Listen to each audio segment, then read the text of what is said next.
Okay, so before people start getting here, I'm gonna go get water.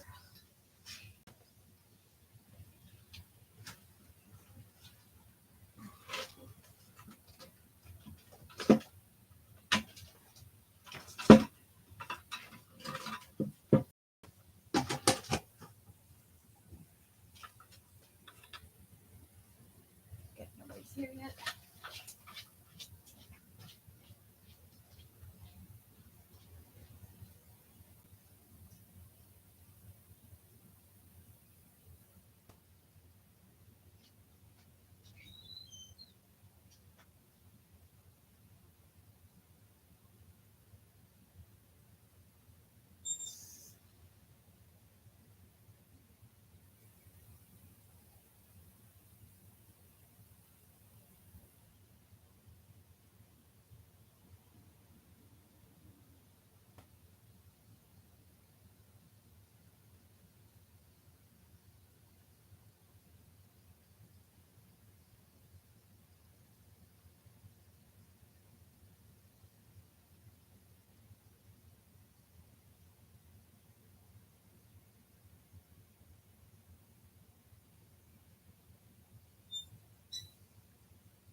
Blah, blah, blah. Hi. Oh, I'm sorry, Icor. I was running late, so I was like, okay, cool. Nobody's here yet. I'm gonna run go get my bucket of water. So, thank you for coming. Oh goodness, I'm just like sitting there listening to Scott and Brian do titles and just hanging out in my pajamas, not paying attention to what time it is. And I look down and it's like 1:02. I was like,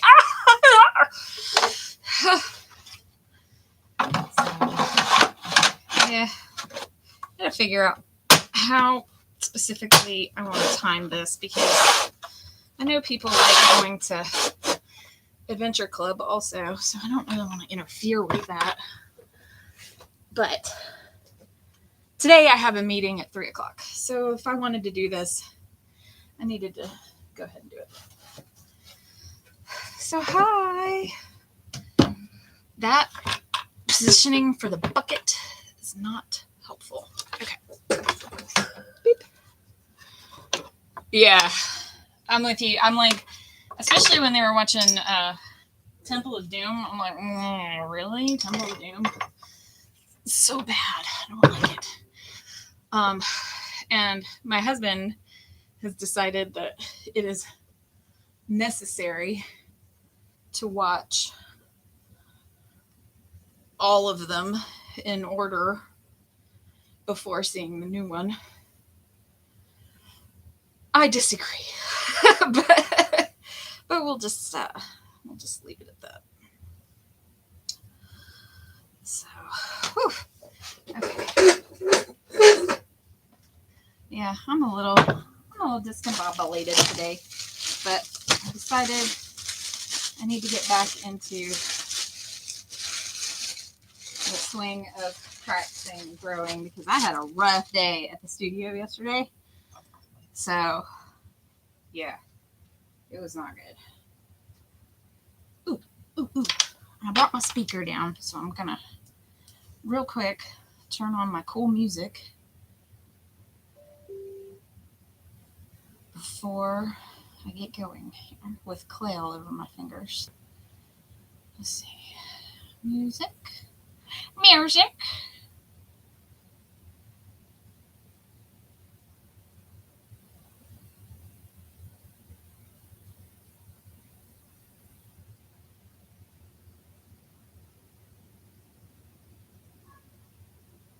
Okay.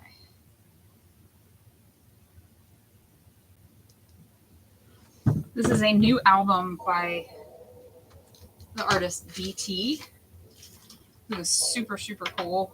If you're not familiar, it's great stuff. It's got like both like high energy and kind of cool jazzy backgroundy stuff. So okay. Just out some play here. Sorry, I get to look at my back for a minute. 2 pounds. Cool. And that looks pretty well wedged. So see, here's a good indicator of whether or not you need to wedge your clay. If you can cut it and there's no air bubbles in it, then you're probably okay. Hi, Zoe. I hear that you like, I hear that you want to come to my family gatherings because of the loquacious bacon theme.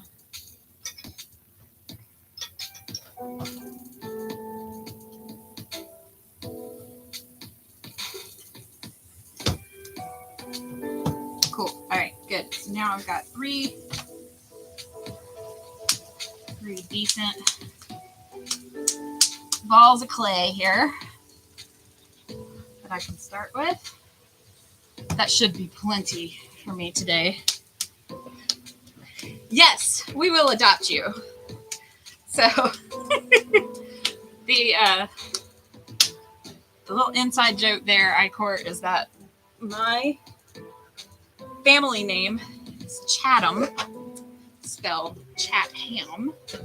And so we like to fun on that and do like ham and bacon themed get-togethers and such. And Zoe, the piano is currently being played by the artist BT, who has a new album out. So I'm playing that in the background because it's cool instrumental stuff.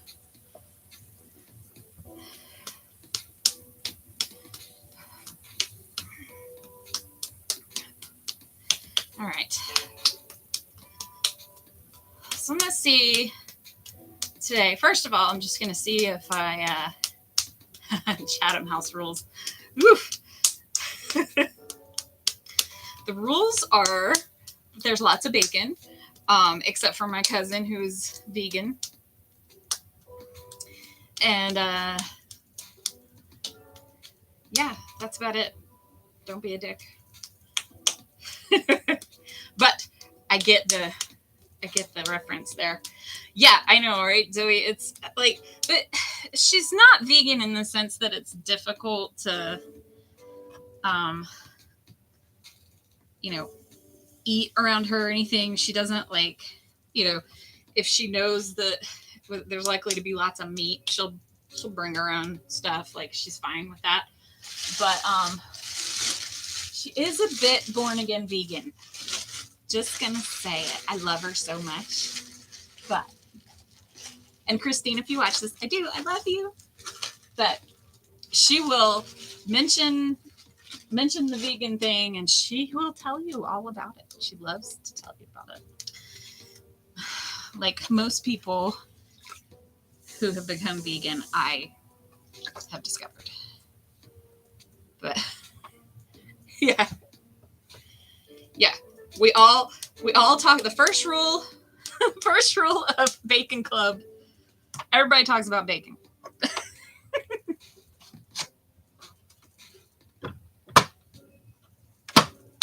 Come on. Okay.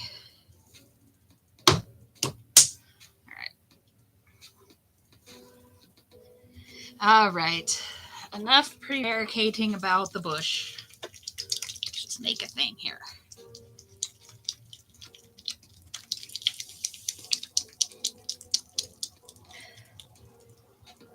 Yeah, I tend to agree, I-Court. But yeah, precisely, Zoe. I'm happy enough for people to make their own life choices. Just don't try to push them on me, okay?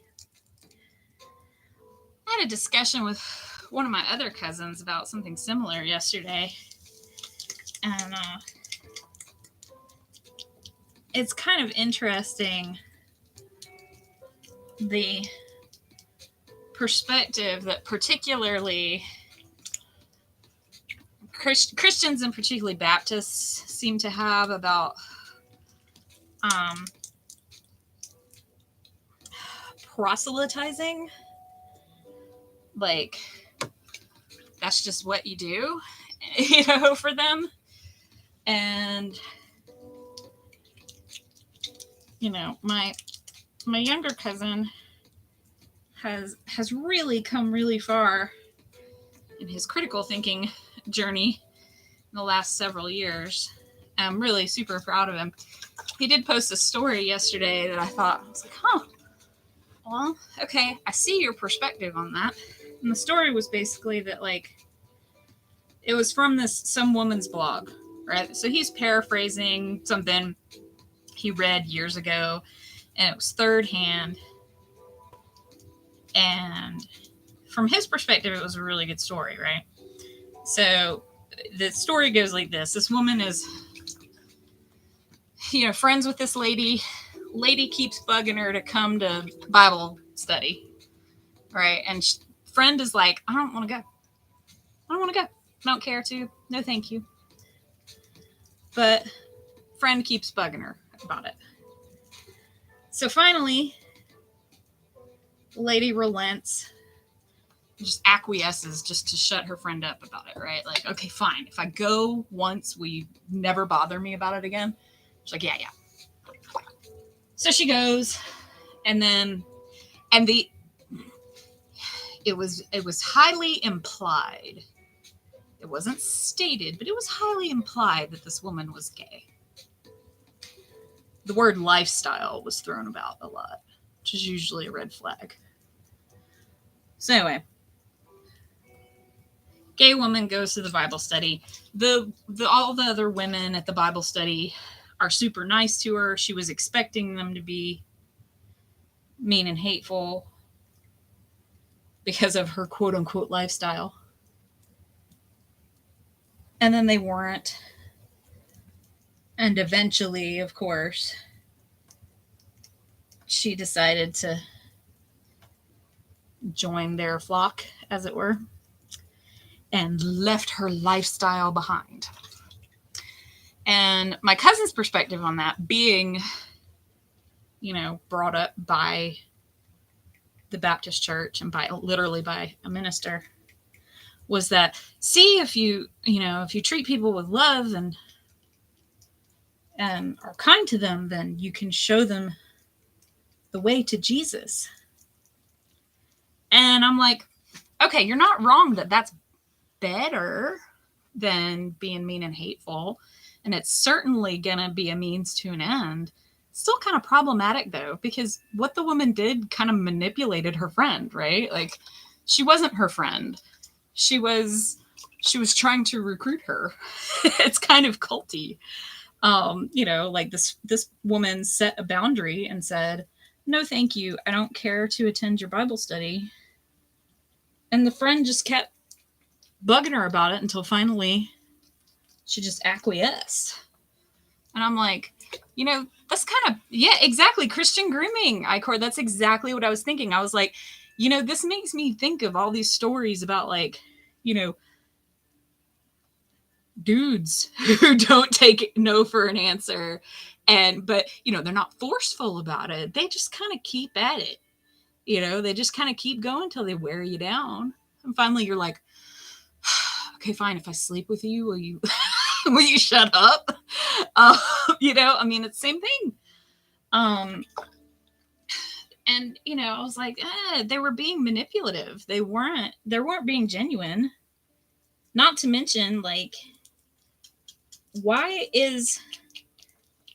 really don't understand, like, part of their faith, doctrine, whatever, part of their ethos is that none of us is without sin.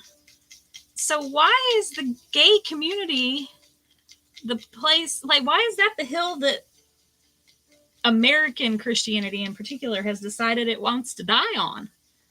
I don't get it. I'm like, Y'all, why is it a victory for y'all that she decided, oh no, just kidding. Like I've been gay my whole life, but now I found Jesus and I'm no longer gay. Why not? Like, oh, I found Jesus and he loves me. And no, even though I'm gay, no, not that. Just period. And so I said that to my cousin. I was like, how about we just love people? Regardless of who or what they are. Right? Oh yeah, of course, Icor. Of course that's what they want. But I think that the people who don't actually benefit from the church having that much influence, like they don't benefit directly, they're just parroting what they've been told their whole life. You know, they're the third generation silo livers. I think they're starting to question some of that. I think they're like, huh, you got a point. Why is that? You know? Right. And so the smart people among them are starting to kind of push back and question that and be like, well, why do we have to hate these people in order to love each other? That doesn't seem to make sense. You know, like, I'm Jewish, so I have no freaking, I mean, but I converted. So, you know, I have kind of a weird perspective both ways. Cause obviously my family, right? I have an uncle who was a Baptist minister. So, you know, I have perspectives from, I'm familiar with several different perspectives on this. And, you know, having grown up, but like my dad is an atheist. So I'm just like, I'm really weird religiously. So you won't find me like getting really up in arms about any sort of religious thing at all, unless it's like, hey, this religion, they're like, people are using their religion to hurt people. That sucks. I don't want people to do that. So I will speak up against that. But as far as me having any sort of affiliation or, I mean, I'm Jewish, but hey, you do you, you know? In Judaism, we're not into the whole proselytizing thing, which is, I think, one thing that attracted me to it. All right. Well, enough of this deep conversation. Let's talk about this pot, shall we? I tell people I believe in God, but I'm against religion. Large organized religious groups are about power and control. Typically, that is true. Mm-hmm. Yep. And historically, more blood has been shed in the name of some form of deity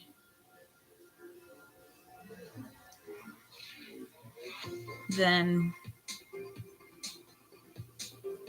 most plagues, except maybe tuberculosis. I'm an avid follower of John Green's, and he's like obsessed with tuberculosis right now, and like the fact that tuberculosis, even now in the year 2023, kills millions of people worldwide. And it's largely because, like, in us first world countries, we figured out the treatments for it, and it no longer affected us that much. So we just kind of quit doing anything about it. And now in poorer nations, tuberculosis still, like, in, you know, places in Africa and whatnot, like Sierra Leone, they, like, tuberculosis will kill you unless you're fortunate enough to have a doctor without borders around you. So yeah, religion kills more people than just about anything except maybe tuberculosis, is my point.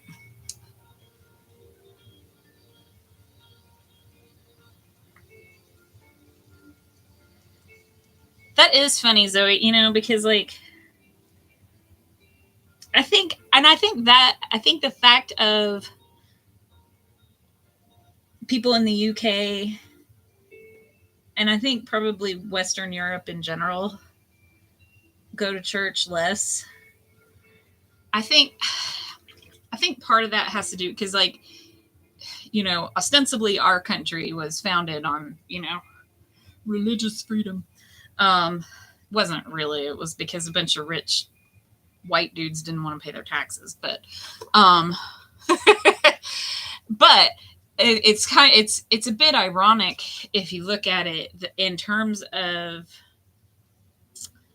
the age and maturity of the nation state itself, right?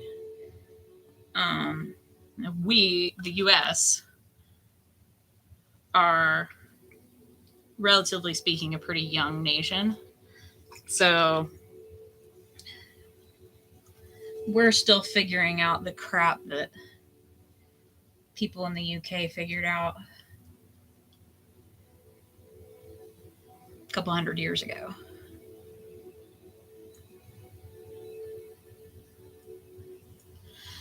Yeah, I agree. Religion does prop up the patriarchy quite a bit.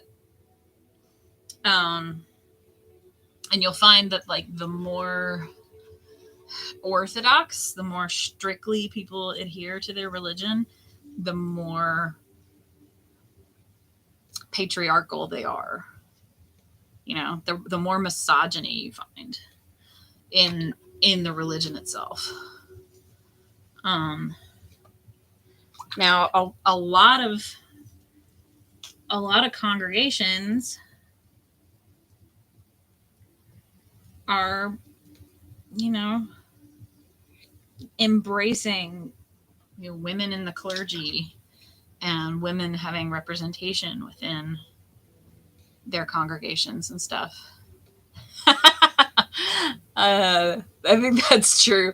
So church reading all the prayer words without even comprehending me.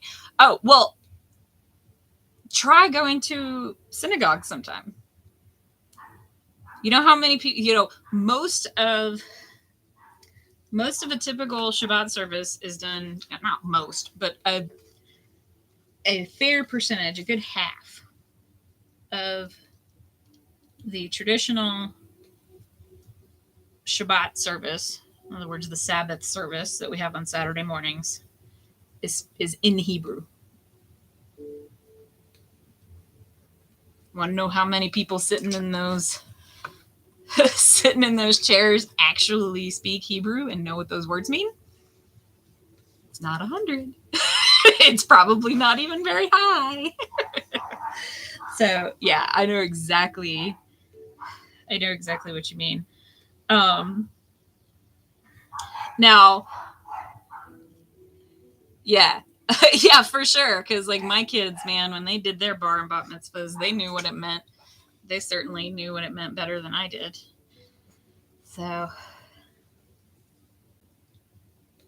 now there are certain things. Now, like the things that I find important in Judaism, like for example, the mourner's Kaddish, which I say, we say it multiple times during a typical Shabbat service, but I say it in particular on the anniversary of my sister's death, which is traditional. And interestingly, it's not about death. It's not even about like missing your loved one. It's basically about praising God. Which is very interesting to me, but it's done in a very somber tone where a lot of the other Jewish prayers are not. A lot of the other Jewish prayers are said, they're kind of sing-songy and joyful sounding. And the mourner's Kaddish, it's for mourners, right? So it's going to sound like that's going to be given that kind of reverence. But it's not so much the prayer itself for me as it is the community. And to me, that is where religion has a value, is in providing someone with a sense of community and a sense of support, right? Like if I'm there to honor my late sister, and I know that the entire congregation is standing with me and supporting me, oh shit, I'm gonna feel supported. Unlike this pot that I just fucked up. Oh, it's my stream. I can say fuck if I want. This is not Scott's stream. But it's okay. I can still fix it. All right, this is what I get for pontificating while I pot. Okay, but I can fix it. So when something like this happens, you can see, like, I've still got tons of clay down here that I can pull up. And it's now a work of art. I know, I say that all the time. I'm like, oh, the wonkiness makes it unique. It's kind of just an excuse for me not being good at it. So when this happens, something like this, where it's like all dorked up at the top, but there's still tons of clay down here, and all this other stuff is still pretty good. What I can do is I spin my wheel, and I'm taking this pen tool, see this nice sharp pokey stabby thing, and I'm just going to gently come in, and I'm just, whoop, there we go. Bloop. Look, I fixed it. And also, now I have a place to put my stabby thing. Although that really wasn't that much clay, so it may not hold it up. But we'll see. I'm going to clean up some of this noise here. All right. Oh, no, Zoe. I don't think that any of these are going to be a work of art. That is actually not in particular what I'm shooting for today. I am shooting for practicing and working on my technique, getting back to basics. And if I'm fortunate enough to be, hi, Beauregard, would you like to go outside? Come here. Come here. Come on. Get up here. Come here. Thank you. I love the bee pot as well. Well, come on. You can do it. Jump up, boy. I can't pick you up. I have clay all over me. Come on. Come on, little Beauregard. I don't want to get clay all over you. Then I have to give you a bath.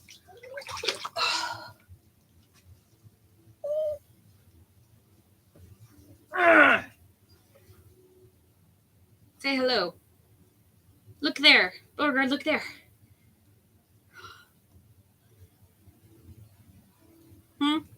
You feel better now? Did you get some attention?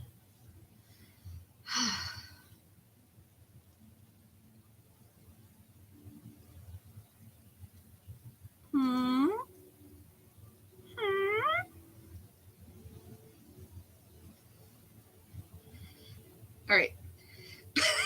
But the people didn't come to see you. They came to watch me make this pot, you see. Do you need to go outside? I will be right back. I want to have a go at making something with clay. Yeah, that would indeed be entertaining for y'all. Not so much for me, because I would have to clean it up. I'll be right back.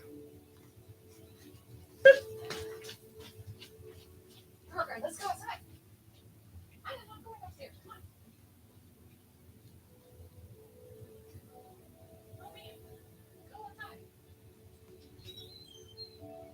Go on. Go on.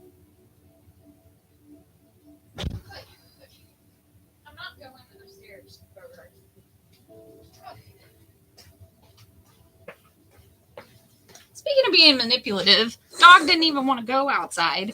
He just wants me to come upstairs, which I can't do because this is down here. And now he's back. He's like just sitting here looking at me like, Mom, I said to come upstairs. Why aren't you coming upstairs?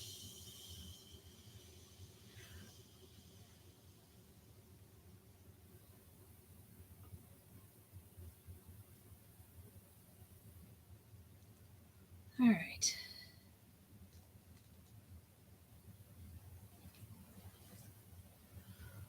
Whew. Is a dog part cat? I think my other dog is really very, very cat-like. Like she wants to be in your lap when she wants to, and piss off otherwise. Like she cannot be bothered. It's really funny.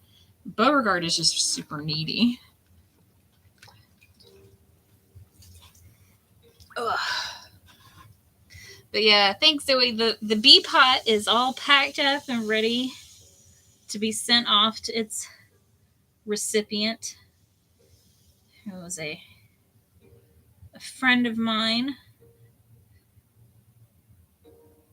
who was having a rough time. Friend, this, and I say friend, I use friend like kind of loosely there. Somebody I know through TikTok, but honestly, man, speaking of support, I know for a while we we mock the connections that we make online sometimes, but I mean, look at us here, right? Like all the Frog Pants people are the freaking best people, and we know each other because of an online community. So that stuff can form real connection. And in that particular case, she was having a really, really, really bad week. And, I decided I wanted to make her a thing, so I did.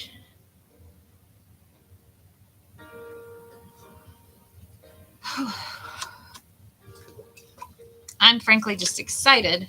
Yeah, same. Like some of my best friends also I've made online. So there's a woman who I met.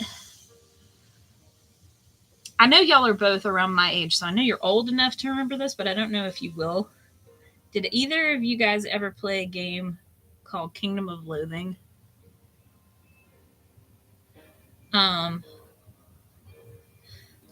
So one of my best friends in the entire world, like, I didn't have a maid of honor at my wedding, like on purpose because, my sister wasn't there and that would have been her job. But she had she basically came in and she was my wedding coordinator, like just jumped in and did it.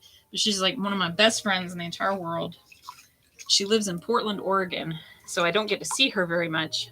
And I met her in a chat room playing Kingdom of Loathing back in the late 90s. Kingdom of Loathing was a ridiculous turn-based game, and the art was like imagine playing a turn-based kind of adventure RPG where it's like a choose your own adventure kind of a situation, like I open the door or I walk away or whatever, and you have different buttons where you just choose what you do. But the art is like XKCD and it's filled with just all the pop culture references you could possibly want. It's fantastic. And it's like, it made fun of, it was great at the time because, it made fun of online culture. There was a whole sub area where you could go and fight like low level monsters that were all misspelled. And it was like the misspelled cemetery. Cemetery was misspelled. And it was like, trying to remember what all was in there. There was a lot of undead things, obviously, but like all the things in it were misspelled, and in ways that you would expect online people to misspell things. And then, you know, there's like a quest for a MacGuffin, and like they actually called it a MacGuffin. Was I a Disco Bandit? I did have a Disco Bandit. My highest level character that I play, I had multis. Everybody had multis. And my highest level character on there was a Disco Bandit. So yeah, they had like the characters were like Disco Bandits and Pastafarians, who were kind of like sorcerers. And there was a big affinity for pasta for some reason. I guess the creators liked pasta. And like, I don't know. It was a fun thing to do. And they had like a little, you remember Shoutcast Radio? They had a little Shoutcast radio station, and I would listen to it while I was at work. And I was in the chat. And as I say, that's where I met one of my best friends in the world. I was playing that silly game. So yeah, these online connections can become real connections. Yeah, Zoe, I've had stuff like that too. Like even now, because you know my kids are older. My kids are not little kids anymore. Which I know yours probably aren't either. But like my son just graduated from high school, and my daughter is taking her driver's test a week from tomorrow. And so yeah. But anyway, yeah, my son told me that I should start playing Stardew Valley. And we were playing it together. And I was like, and he just quit playing, and I was like, okay.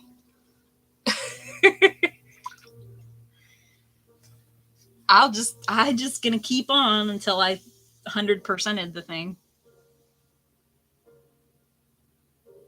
And then I was like, okay, great. Now what do I do? Do y'all get that? I get that a lot, where like I'll get completely, like right now I'm having post book series hangover. You know, like I was so all in and obsessed with the world that was created in Silo, and that I just like I just completely consumed all of that content, and I couldn't stop if I wanted to. I was like, okay, fuck it, I'll just TMS will just get a book of webcomics for a week because I gotta finish these books. But now I'm like, I'm done. And I'm like, shit, now what? Oh no, I need a thing. And I do the same thing with video games, right? Like, I got completely obsessed with Stardew Valley when I was playing that, and Hollow Knight when I played that, Ori and the Blind Forest, and the sequel. Yeah, man, Wool is great. Like, those books are great, Icor. It's so good. And I mean, if you find yourself able to just like listen to stuff better, like, you know, because like you busy doing other stuff, or if like you've got drive time or whatever, if you're like me and you can do audio, I know some people just can't. They're like, I can't do audiobooks because I end up having to listen to the same chapter 16 times because I don't absorb what they said. But if you aren't like that, if you're like me and you can, consume an audiobook, the Silo audiobooks are really good, and the dude who narrates them also very good.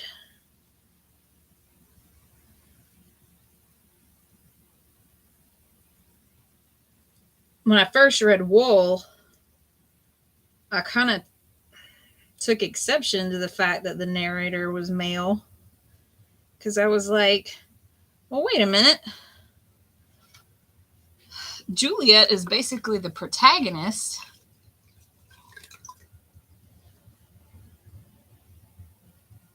of Wool. Why is there a dude narrating this? But they had the same narrator throughout the whole series, so I kind of get it.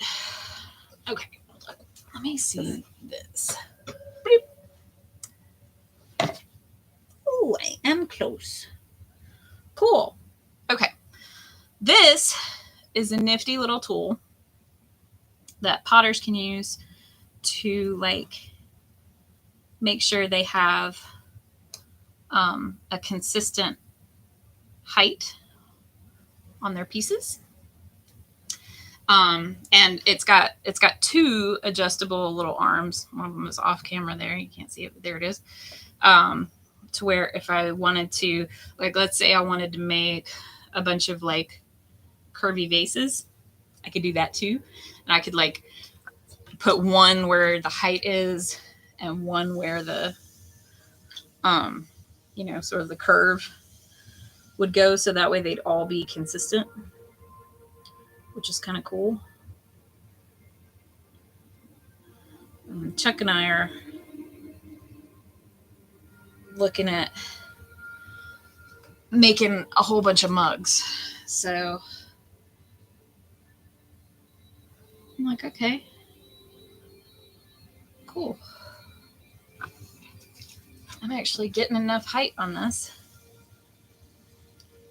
Honestly, what I'm learning right now is that fresh clay makes a freaking huge difference.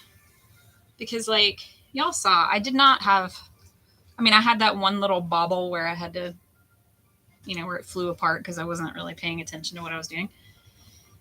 But aside from that, like, this went pretty well. Oh, okay. Yeah, I think they got a new narrator later on, Icor, and like, so it's a dude now. What is his name? Like Eduardo. It's Eduardo something. I do not know if Scott has done anything with his clay, Zoe. I should bug him about it.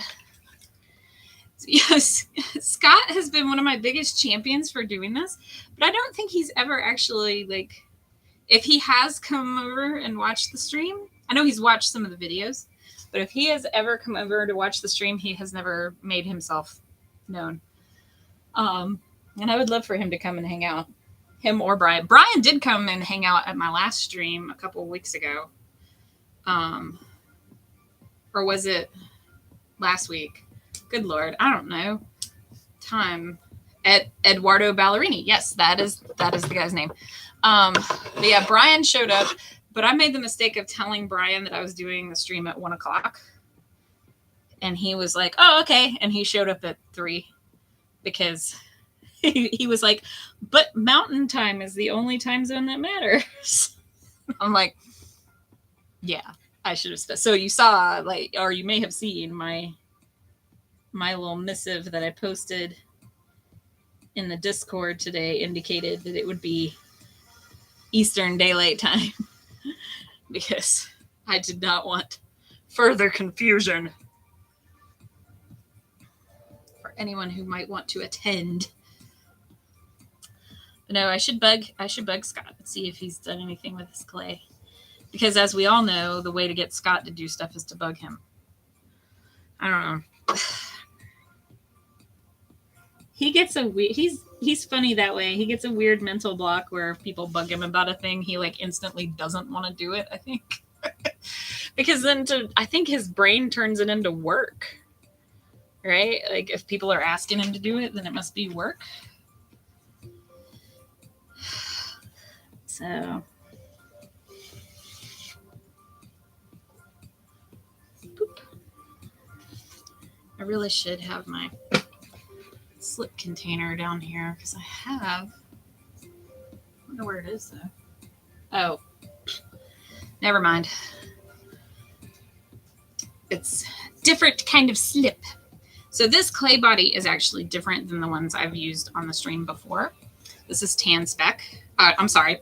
This is standard 182. So this clay, once it's fired, is going to be white. It's going to look, once it's low fired, it's going to look kind of like this. Ignore the spots on here. This is the little My Neighbor Totoro thing I was playing with. But you see how that clay body is like white. The Tan Spec, which is what I was throwing with before, when it's low fired, it's sort of like a peach pinkish color. So like this. Again, ignore the lines on it because that's just me dorking around with it. But it's kind of this pinky color. And then once it's high fired, or rather high temperature fired, it'll end up being like a very sort of neutral color with and it's got a lot of grog in it. And like grog is like the sand and the dirt and the clumpy parts of clay that give it texture. Yeah, same, Zoe. I don't hardly ever see Scott on anybody else. I don't think he has time, honestly. But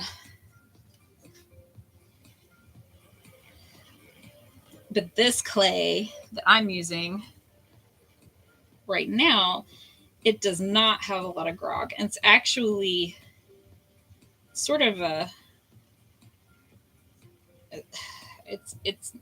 it's related to porcelain, but it's nowhere near as difficult to work with as porcelain. I have never tried to throw anything with porcelain. Like my skills are not up to snuff with that. That would just be a waste of a bag of clay. Because from my understanding, even from very skilled and seasoned people in pottery, is that porcelain's very difficult to work with. But 182 gives you that kind of white finish, so it's easy to put surface designs and whatnot onto. And you can get kind of nice, bright, vivid colors out of it in a way that you really can't as much with the Tan Spec. So yeah, I like this clay a lot. And like I was saying before, one of the things I'm kind of learning right now is that using fresh clay really makes a huge difference, because Chuck and I have somehow managed to collect like 4 or 5 unfinished bags of clay at the pottery right now, which is obviously not ideal. Sorry, I'm looking around for one of my tools.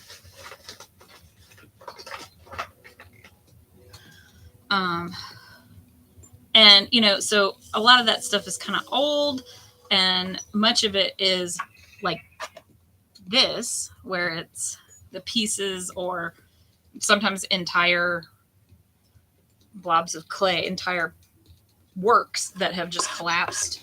And then, it's just clay. So you just smoosh it and keep going, and you put it in the bag, you reclaim it. But man, it makes a big difference if you're working with fresh clay.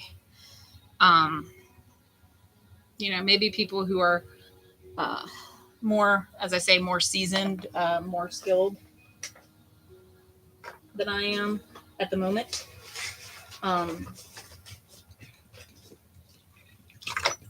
Have better luck with reclaimed clay than I do. but yeah, I think I'm gonna start suggesting that maybe Chuck use some of the reclaim stuff, and because he's better at it than he's better at throwing than me.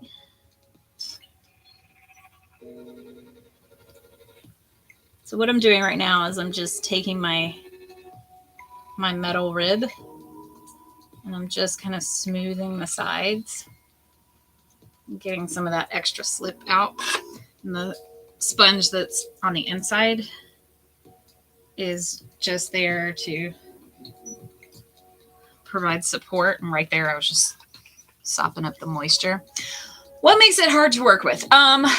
So the reclaimed clay I have found tends to have a lot of irregularities in it.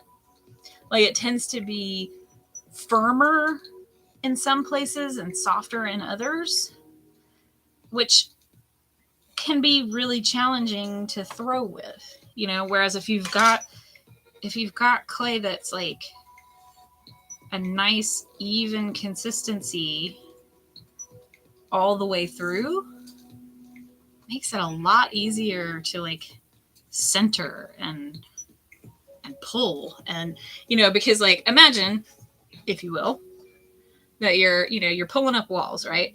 And you've got your outside finger here, or your sponge, since I do it with the sponge. So, but it's my outside finger that's doing that. So I have my outside finger actually applying pressure, and my inside finger just providing support there. And then all of a sudden, I get like a hard lump somewhere that's like not as, it's like not as squishy as the rest of the clay. And so the idea with pulling walls is that you want to provide, you want to give it sort of consistent pressure all the way up the sides so that you get consistency in, you get a consistent width of the walls, and you get consistent thickness. So if the clay has more, if the viscosity of the clay is such that that is not regular, then it makes it, you have to be, I think you have to be more skilled than me, which, I'll get there one day, but I think you just have to be more in tune with the behavior of the clay and like the makeup of the clay, and be able to go, oh, I've got a little thing here. Okay. So I need to apply more pressure here and less pressure when this part comes around. Plus you have to throw, you have to make sure you adjust your wheel speed for that, because if you're going really fast, which I don't ever pull walls really fast anyway, but if you're going faster, then your fingers can react to the difference in textures, or the difference in consistency of the clay. That can make it really difficult. That was a really long explanation, but hopefully that made sense.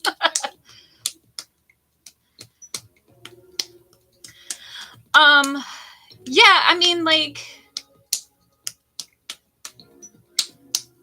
and no, it's not at all required that that a piece be made very thin. I don't know if you could see, like, here, let me see if I can hold this up to where you can see it.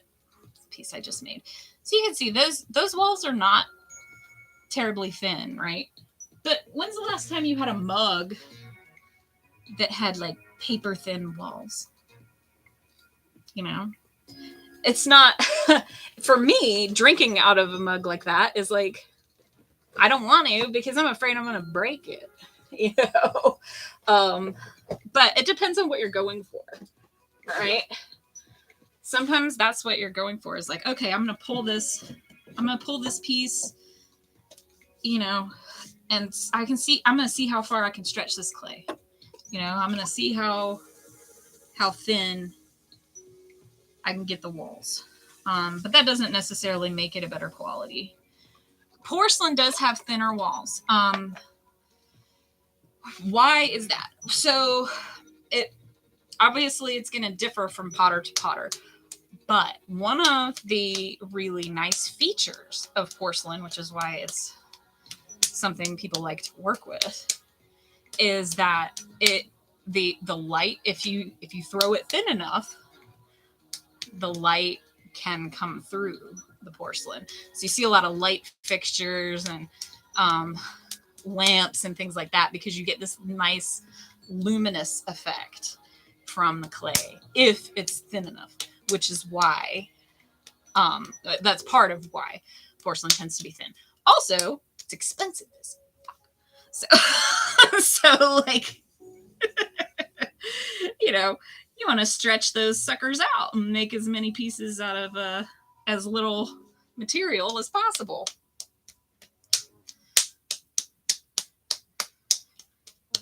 Chuck is throwing with porcelain right now, and it's impressive. He's doing an amazing job, I have to say.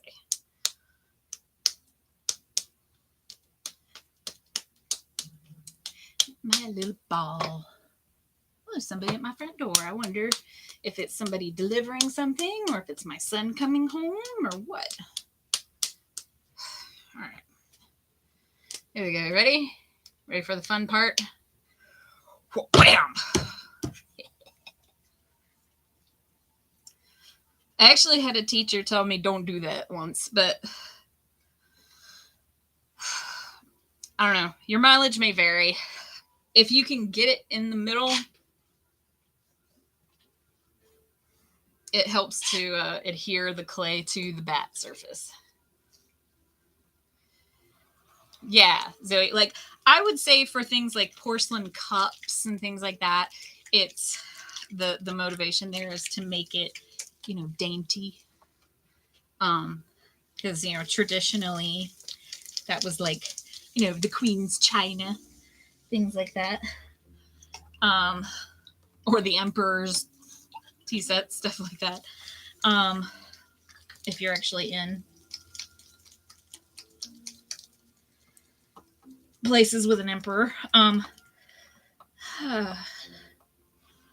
But yeah, so that plays into it. Like if it's a bit, you know, back in the day, right? Like think like, you know, Louis the 14th and places like that. Like they'd have these very dainty, fragile porcelain cups because their fragility made them, you know, it gave them value. Whereas, you know, the poor people had their stout mugs, you know, their steins, things with heft to them. It is a shame Zoe keeps missing this part. Not Zoe. Why did I say that? Because I'm reading your name on the screen. Claire. It's a shame that Claire keeps missing this part.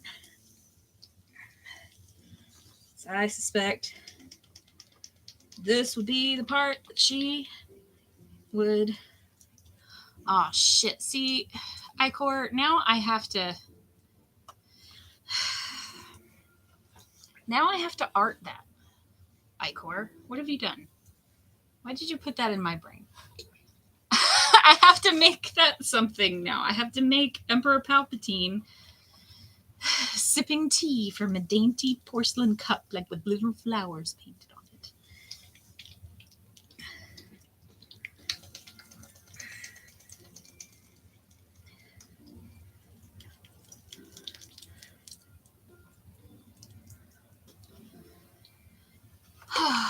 Yep, it is the spot.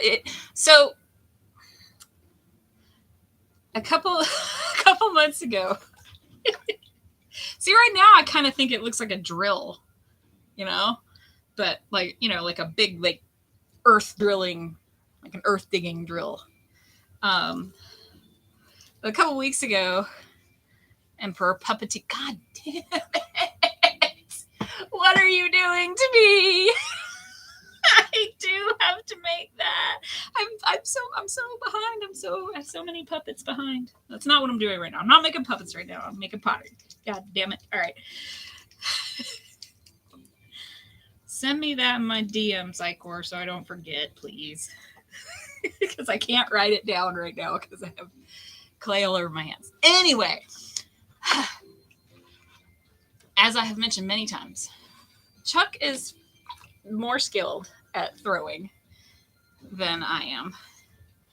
So I was trying, with all humility, I was like, all right, I'm putting my ego on the shelf and I'm going to ask, because I want to my goal is to get better at the thing.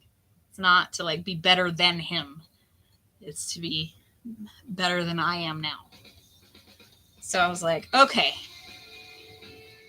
why is it that when I cone up and center, I get this dick vein? And he just like stops and goes, I'm sorry, what? You get the what? And I was like, and I had to show, we were going to class that night, and this was before we owned the wheel. So I had to show him what I was talking about. And he goes, now I can't unsee that. And I was like, I mean, I don't know how you didn't see it before. But okay. But the reason I get that is mostly because when I'm applying pressure to cone it up, I'm not doing a particularly good job of coning it up with even pressure. Probably what's happening is this pinky is, when it's on its way up, is like this pinky and this part of my hand are squeezing in when they shouldn't. So, because if you apply uneven pressure while it's spinning, a little dick vein is what you get. Sort of the opposite of a dick vein, though, isn't it? Because it's like a crater going all the way around. Like a dick vein is like pops out. Okay, that's enough of that.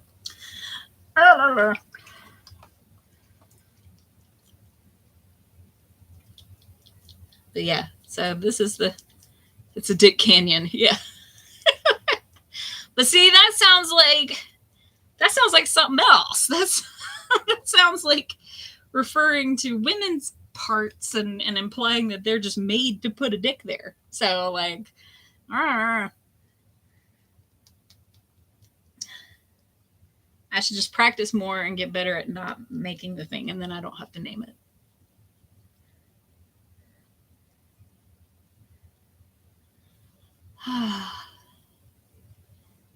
Dick Canyon P.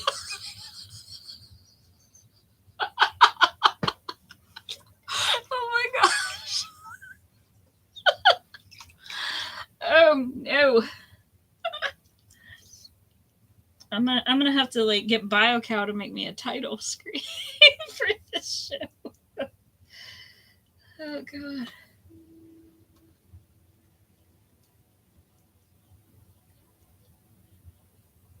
All right, and unlike previous streams where I have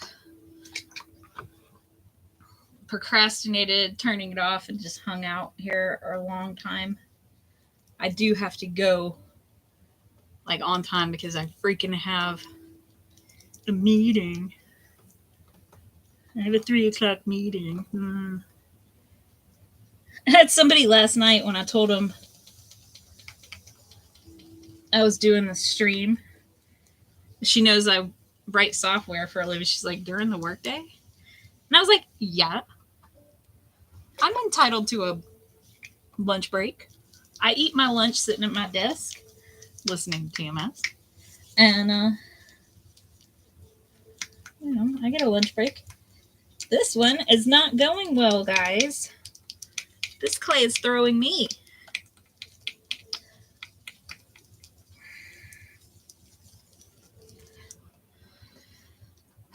So you can see this. Well, exactly, right? Like,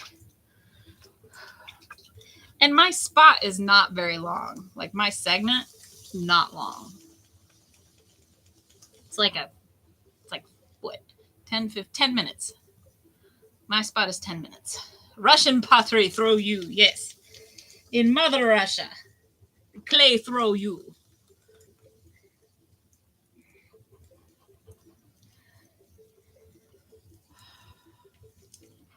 See, this is the time I was having last night. So this is like the clay telling me, no, it's not the freshness of the clay, it's you. Which is, I think, a little rude of it. But whatever. The clay gonna clay, right?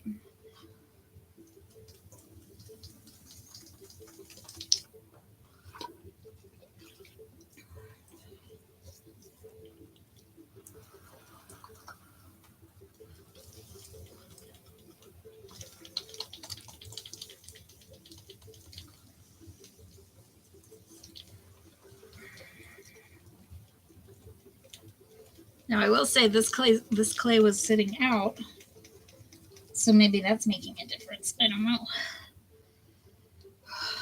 I'm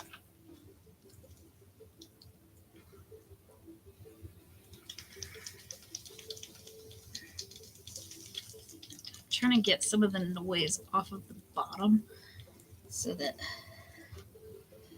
my hands can sit. True dice clay because it's problematic. That's fun. See, Icor, you should be in charge of naming my streams and my videos and stuff. All right. Are you ready to behave? Can we talk? Can we talk? Little lump of clay. Come on. Let's get along here. And see, I've got to be careful because I already have kind of a hole right here. So I don't want to close that in because if I do, that'll make an air bubble. Bye, Zoe. Thank you for coming to hang out.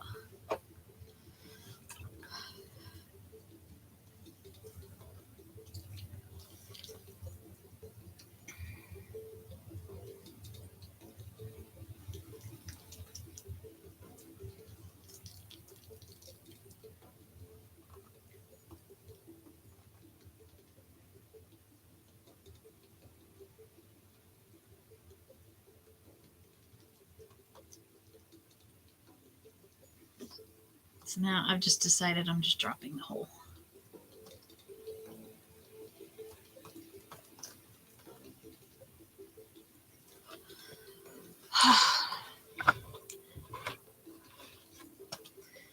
This part is also always a little harder because what I should really do is change out my water because I've got lots and lots of slip in the water. So that might be making a difference. I don't know. There's a lot of variables.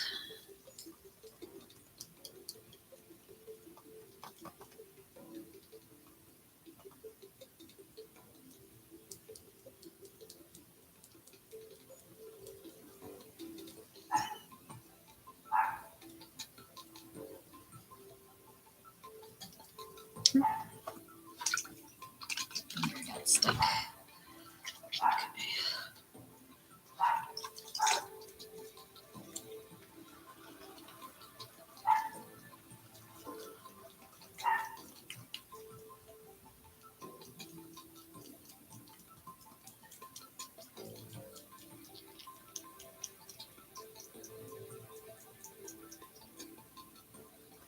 So I can kind of see why there's like a thirst trap market for this. Because, like, I mean, I'm in there with my fingers like this, you know, and it's gooey and squishy. And also, you know, like working up, you know, big phallus. Like, I understand why there are thirst traps for that. Hey, Beauregard. Have you considered shutting up? Hey, my dude. Quiet.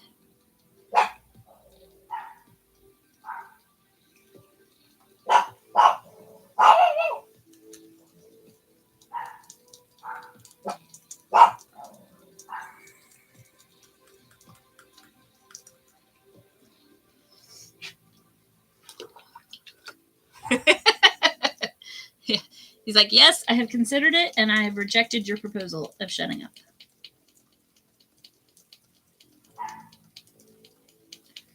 You will not be shutting me up today, sir. Oh, gosh. You see how just like wonky and off center this son of a bitch is? Ugh. It's terrible. But this is the part where I just keep going anyway. And, you know, I just kind of see what...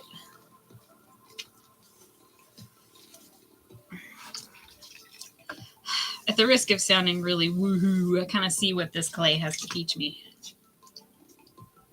I know that sounds very like... But, you know, sometimes it's true.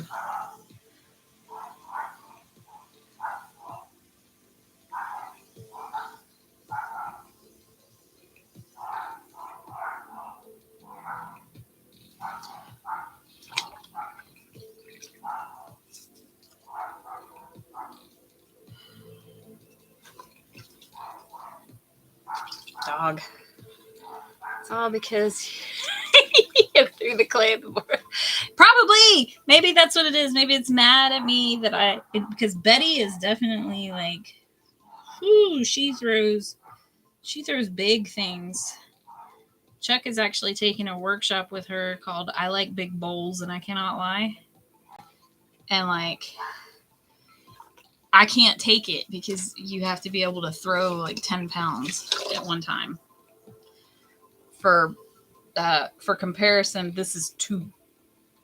So like 10 pounds. Big. I can't do that. I can barely center what I'm working with now, much less 5 times as much as this.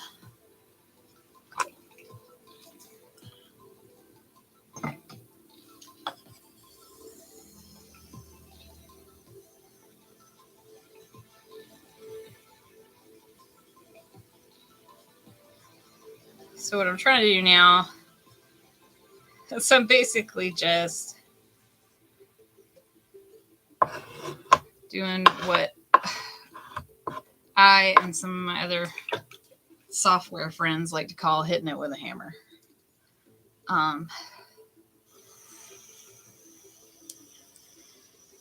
When the technique is not working and finessing it is not an option, then you just brute force it.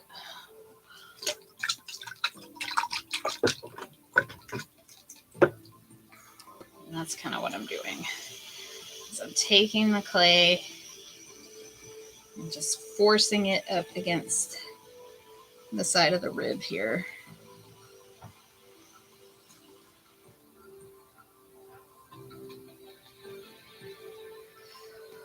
Okay.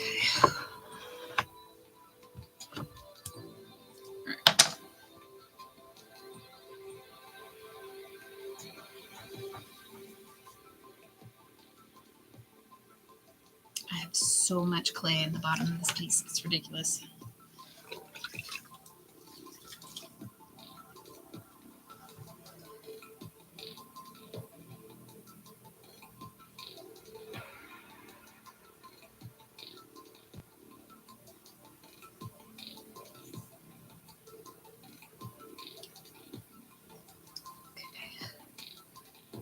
Soak some of that back up so I can see what the hell I'm doing.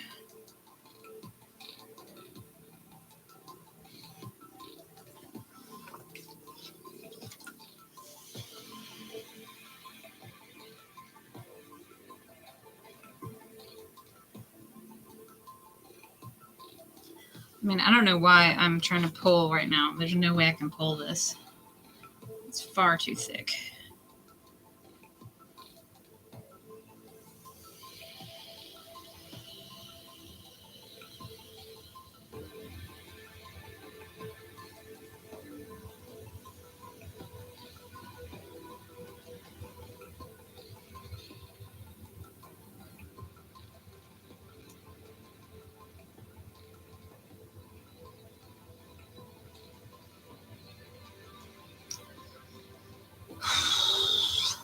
Did it get taller?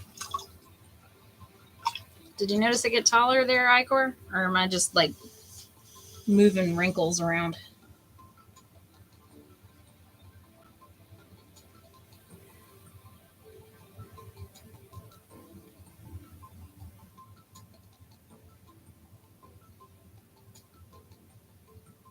One side is tall. Yeah, I know. That's the problem. Or that's a problem. This whole schmear is problematic.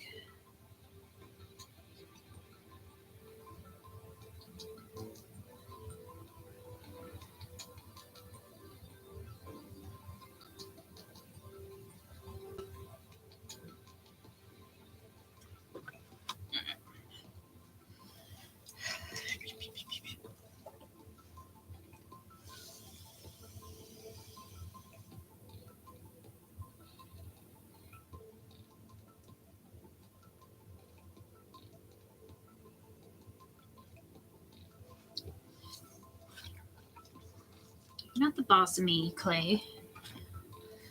I'll fix you. So, Icor, you said you're rereading Wool. Have you read Shift? Have you read any of the other books?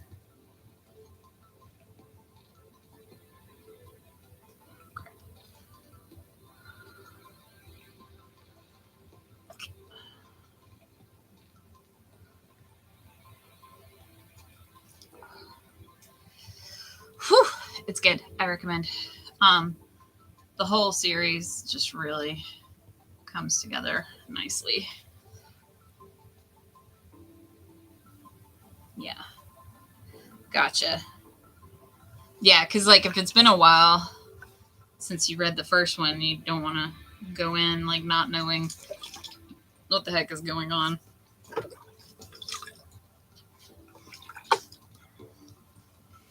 It's really good, I will say.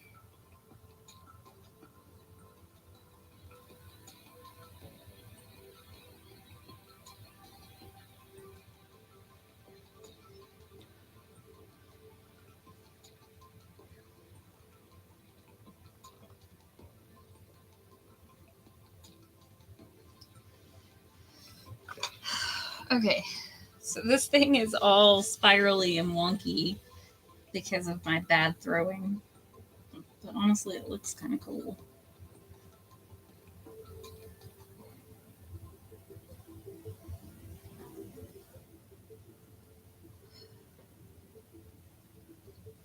Alright, I have 15 minutes to whip this bad boy into shape. Yeah. Yeah, that is a good idea. You should refresh on the characters because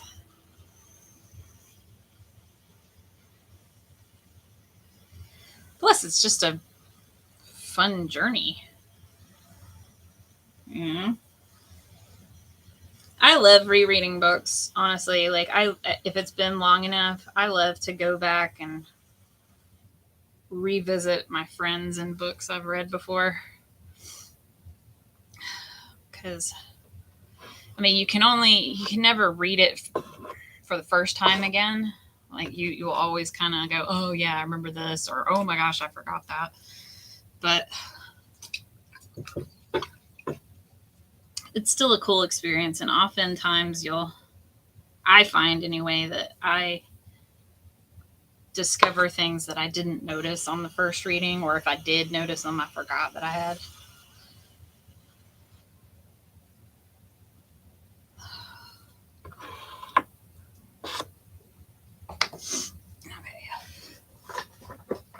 Okay.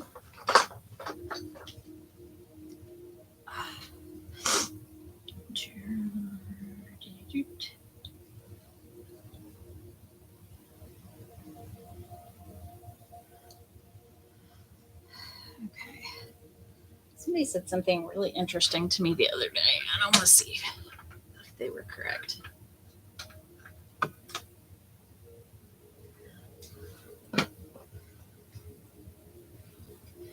All right.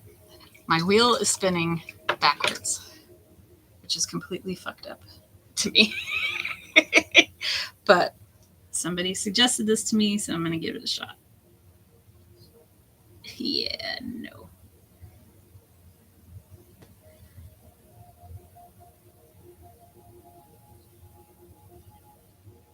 That is very much the opposite of helping. Okay.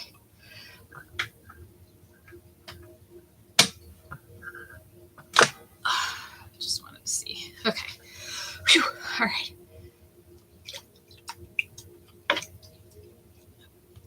And the piece is like, what the hell are you doing to me? Why are you spinning me the other way now? You weirdo.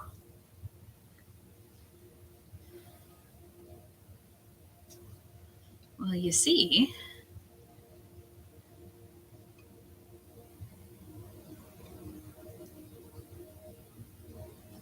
Ha. See, now that's how that's supposed to work.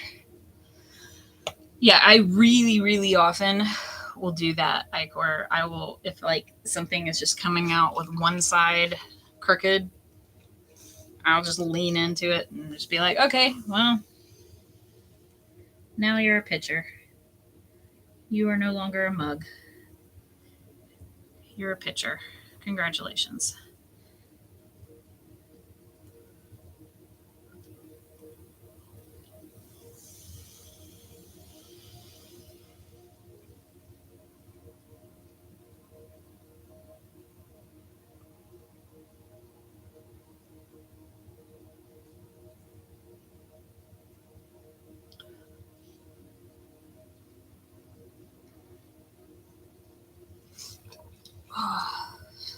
Yeah, they definitely do not like going backwards. I don't remember what specifically that person, it was like, it was a, hey, you know, see, if you've got a thing you need to fix, try spinning it the other way kind of thing. But I don't remember what the specific scenario was. So, in all fairness, maybe I did it wrong.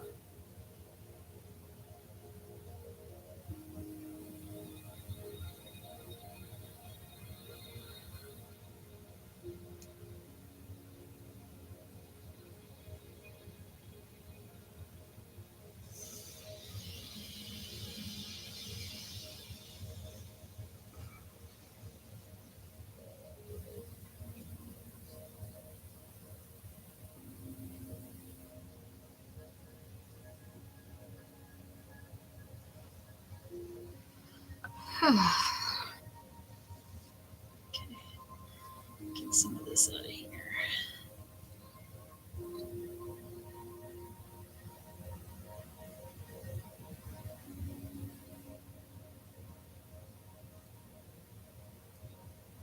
So, Icor, how you doing?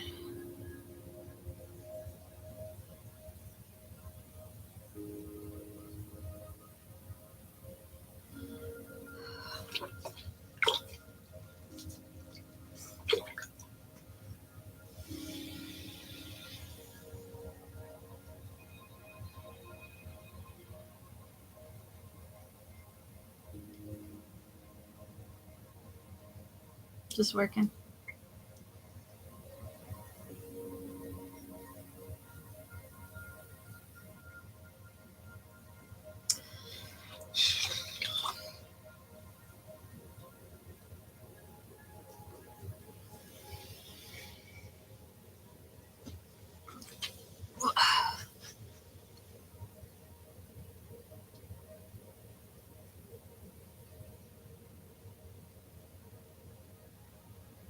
This right here.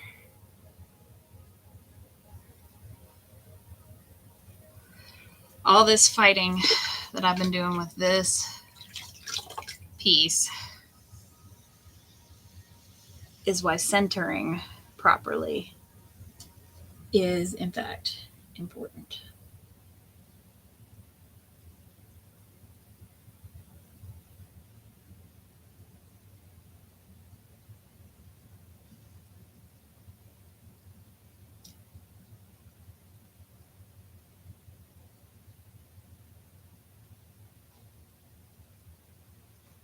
Look at this little beer belly this guy has going on. Do you see that? Little whoop, whoop. Like little Homer Simpson thing going on. Yeah, me too. I know. So go on, go to your meeting. I am going to be signing off here in about 2-3 minutes anyway. Thank you for coming and hanging out with me. I appreciate it. I hope it was entertaining. I know I enjoyed having the company, so I appreciate it.